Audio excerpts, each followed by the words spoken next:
Pernah kepikiran nggak sih, kenapa ya kayaknya ekonomi seluruh dunia itu pusatnya selalu Amerika Serikat? Selama puluhan tahun, AS ini udah jadi mesin penggeraknya. Tapi gimana caranya? Nah, dalam pembahasan kali ini, kita bakal bongkar sama-sama rahasia di balik kekuatan ekonomi Amerika. Mulai dari fondasi awalnya, sampai tantangan-tantangan yang sekarang mulai mengancam tahtanya. Jadi, apa sih sebenarnya rahasia di balik semua ini? Ini bukan cuma soal punya PDB paling gede atau militer paling kuat. Jawabannya itu tersembunyi di dalam sistem keuangan global yang super rumit, di mana Amerika Serikat berhasil membangun sebuah keunggulan yang ya hampir mustahil buat digoyah.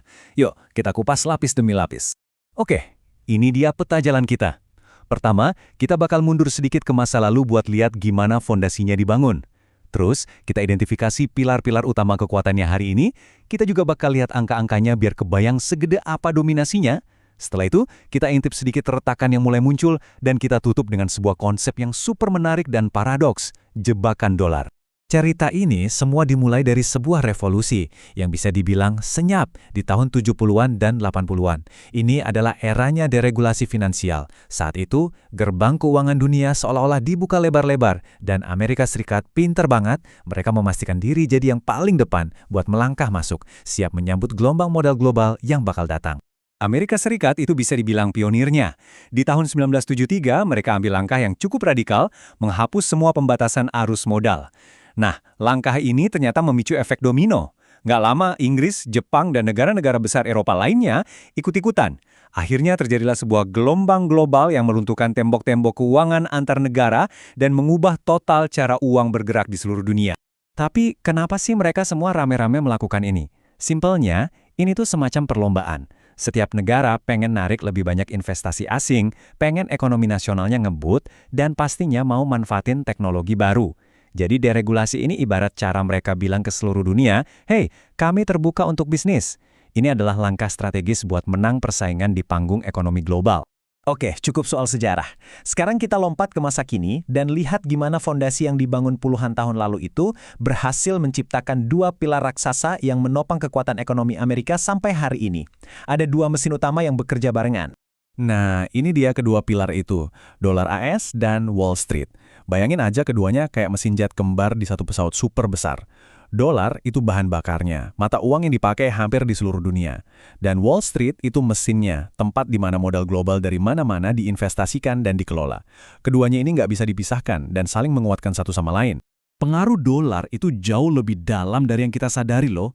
Ini bukan sekedar alat tukar.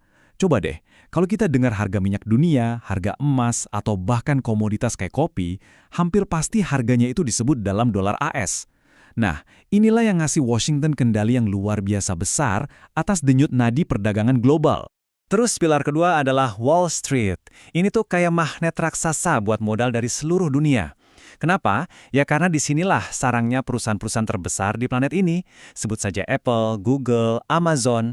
Makanya investor dari Tokyo sampai London, semua naruh uangnya di sini berharap bisa ikut kecipratan sukses dari raksasa-raksasa teknologi Amerika. Oke, teori-teorinya udah cukup. Sekarang, kita lihat buktinya lewat angka. Di bagian ini, kita bakal lihat skala dominasi Amerika yang sebenarnya. Siap-siap ya, karena angka-angkanya ini benar-benar gede banget. Kita mulai dari yang paling dasar, PDB.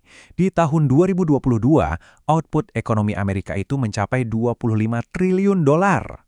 Angka ini saking gedenya, bahkan ekonomi Tiongkok yang ada di posisi kedua pun masih ketinggalan lumayan jauh. Selisihnya aja itu lebih besar dari total PDB negara sekelas Jepang atau Jerman. Ini nunjukin skala produksi Amerika yang luar biasa. Sekarang coba lihat yang ini. Hampir 60% dari seluruh uang tabungan atau cadangan devisa bank sentral di seluruh dunia itu disimpan dalam bentuk dolar. Ini lebih dari sekedar angka loh. Ini tuh semacam mosi percaya global. Artinya, negara-negara di seluruh dunia, bahkan para pesaingnya, ikut bertaruh kalau dolar bakal tetap jadi yang paling stabil. Kekuatan Wall Street juga nggak main-main. Dua bursa saham terbesar di planet ini, NYSE dan Nasdaq, dua-duanya ada di Amerika. Kalau nilai semua perusahaan yang terdaftar di sana digabungin, angkanya bakal bikin bursa-bursa lain di dunia jadi kelihatan kecil banget. Tapi, namanya juga dominasi, nggak ada yang abadi kan? Nah, sekarang mari kita lihat sisi lain dari cerita ini. Karena mulai muncul penantang-penantang baru, dan ada sebuah tren yang bisa jadi ancaman buat status quo. Pertanyaannya, apakah singgasana Amerika ini mulai retak? Angka ini menceritakan sebuah kisah yang penting banget. Walaupun ekonomi AS masih yang paling besar, porsi kue ekonomi globalnya itu sebenarnya menyusut. Bukan karena ekonomi Amerika jadi lebih kecil ya, tapi karena pemain lain, terutama Tiongkok, tumbuhnya ngebut banget dan berhasil ngambil porsi kue yang lebih besar.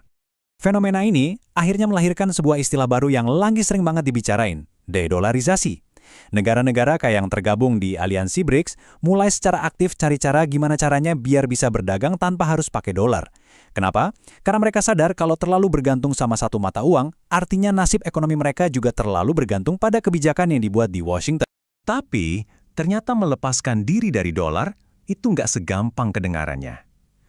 Nah, disinilah kita sampai ke bagian yang paling menarik, paling cerdas, sekaligus paling menjebak dari semua ini. Sebuah paradoks yang dikenal sebagai jebakan dolar. Gini deh cara gampangnya buat ngertiin. Kalau kamu adalah sebuah negara yang nyimpen cadangan devisa banyak banget dalam bentuk dolar, kamu mau nggak nilai dolar itu tiba-tiba anjlok? Ya jelas nggak mau dong, soalnya itu artinya aset negara kamu sendiri nilainya jadi turun, negara kamu jadi lebih miskin. Nah, inilah jebakannya. Negara-negara yang paling pengen nantang dolar justru jadi pihak yang paling punya kepentingan buat ngejaga dolar biar tetap stabil. Aneh kan? Begini cara kerjanya. Negara-negara kayak Tiongkok itu salah satu pemegang surat utang pemerintah AS terbesar, dan semuanya itu dalam dolar.